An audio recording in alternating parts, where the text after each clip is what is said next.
Okei, mitäs täällä touhutaan? Täällä testataan näitä karhu pitopohjasuksia, näitä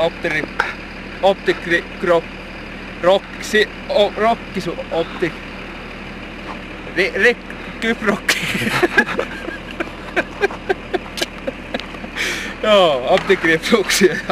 Okei, joo. Hyvin tuntuu toimimaan. Näytäpäs minkälainen se pohja siellä on? Tässä on toi ihan sama optigrip.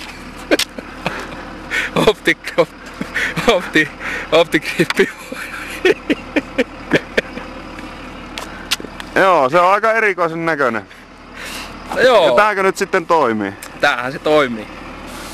No ei siinä. Mitä? No katsotaan toimiiko se, lähdepäs hiihtelemään.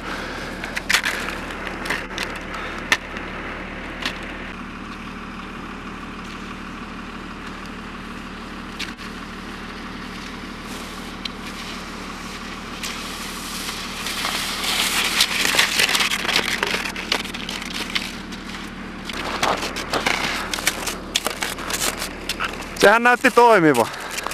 Kyllä. Ja vähän näytti lipsuvan tuolla varjossa. Mistä luulet, että se johtuu? Joo, en tiedä se. Onko siellä pakkaslunta vai? Pakkaslumessa se ei toimi, mutta tuohon mihin aurinko paistaa, niin siinä pelittää mainiosti. Eipä niitä pakkasilla pitopohjasuksia muutenkaan paljon tarvii. Okei. Ei muuta kuin talveen odotellessa. Kyllä.